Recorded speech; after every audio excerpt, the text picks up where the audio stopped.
join that, because we probably wouldn't have as much freedom as we have now if it wasn't for you guys. Again, I'm no IT guy. I can barely send an email. But just because I do lease a lot of servers and CDNs and own some, I know some about it.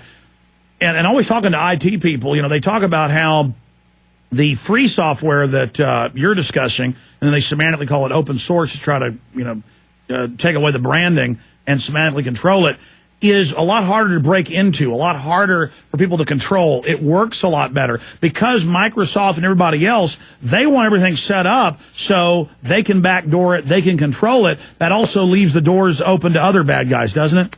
Well, sometimes it does and sometimes it doesn't. But because I won't claim that every non-free program is badly written.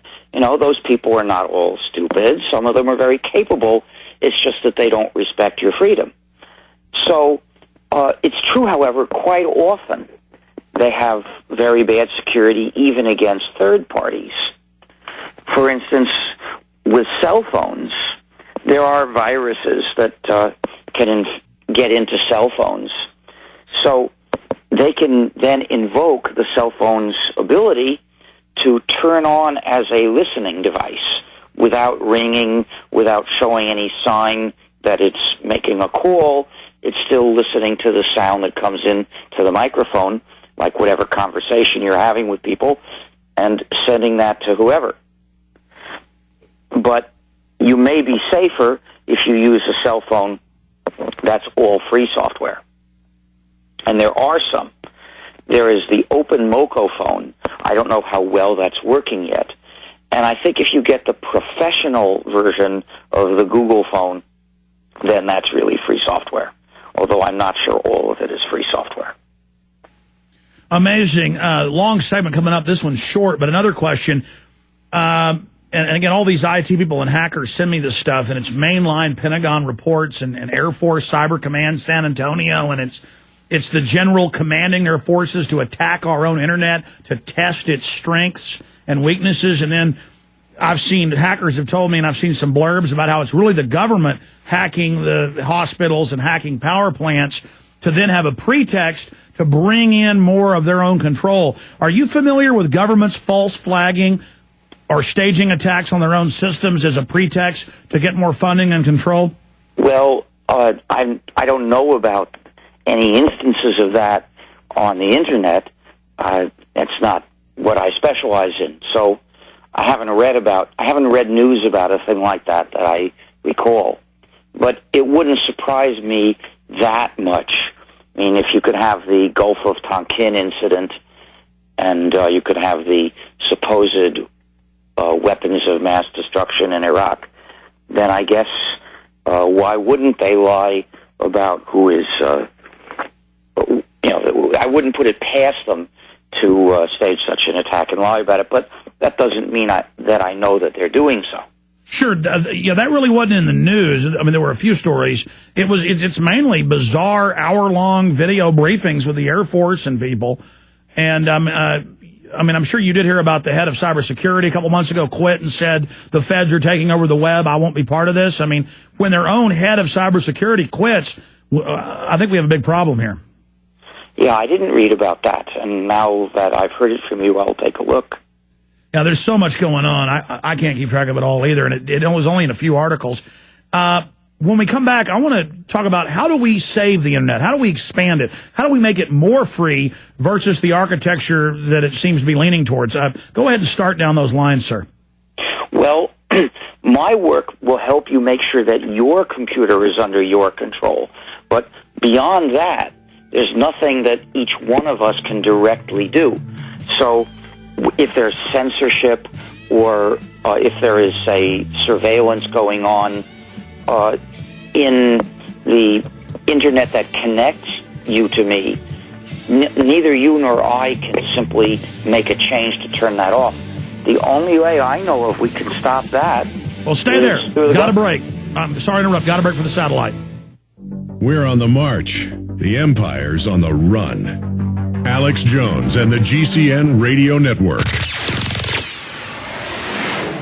Hello, friends. This is Alex Jones. I've told you for a long time it's important to be self-sufficient. And today, that's more important than ever. We need to be independent, and food and water is the key. You'll never have to stand in a bread line if you have your own bread. You'll never have to go to the Superdome and beg for FEMA to take care of your family in any emergency if you simply... Well, we really appreciate Richard Stallman joining us. We'll give you the websites and how you get involved and donate, be part of the organization. Yes, ladies and gentlemen, those are the Lakotas. I didn't lie when I told you these are the prettiest silver coins I've ever seen, put out by the Native American Nation. I'll tell you about those in the last 2 minutes of the show today. Look at those babies. No wonder that's the best-selling silver coin out there right now. All right, we'll tell you about a few sponsors. We're going back to Mr. Stallman. Again, the website is GNU.org. We'll give you out some of the others as well. I suggest everybody out there start fighting for the Internet, for freedom of computing, because there is no doubt with Jay Rockefeller saying we'd be better off not having an Internet, that these guys... AcolaBlue.com, guys mean business. Before we go back to our guest, one of our great sponsors, atmospheric water generator in your own home, grabs the neutral pH water out of the air, then passes it through 7 filters, including carbon, reverse osmosis, and an antibacterial, antifungal UV light. Check out more at EcolaBlue.com, ECOLO Blue.com, or 1-800-691-6043, 1-800-691-6043. And another great sponsor is Pepperspray.com. You know, a lot of cities and counties and states have restrictions on the Second Amendment. People send their wives and daughters and sons out in their apartments or homes unarmed. I believe in tasers. I believe in stun guns. I believe in pepper spray. I believe in non-lethal self-defense. And as the economy implodes and home invasions explode, it is now time, if you don't want a firearm, to get a high-quality mace gun, pepper spray. They got so many products around since '94. The best company out there, the best prices, free shipping on orders above $99. Check them out, ladies and gentlemen, at Pepper Spray. One word, pepperspray.com, or 1-800-908-9988, 1-800-908-9988, 1-800-908-9988. Okay, let's go back to Richard Stallman, who invented the GNU Linux system, has a big free software, internet freedom organization. Again, sir, I'm literally a troglodyte when it comes to all these terms. Again, reintroduce yourself for folks that don't know, and I'm just going to sit back, shut up, and hear what your solutions are, ways to fight this. You got cut off by the break with how do we stop the governments from trashing the web. They openly say the people are kicking their butt. They don't like free speech. I get restricted everywhere by MySpace, YouTube. They admit I'm censored. I'm just little old Alex Jones. You got the floor, sir. Well, what I started 25 years ago was developing a free software operating system called GNU. And the idea is free software is software that respects your freedom, and you control it.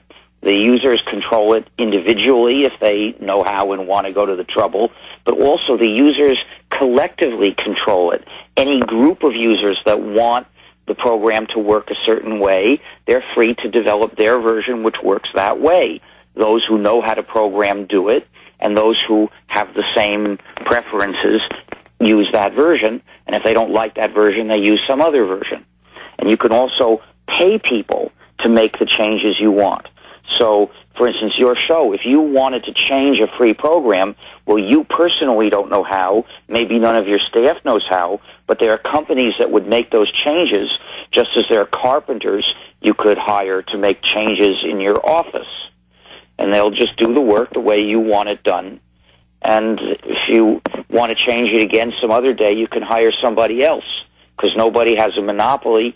It's a free market, this business of support for free software. And does that allow a kind of evolution? It seems like where the non-free softwares are stagnant, except for minor changes, this accelerates development, doesn't it?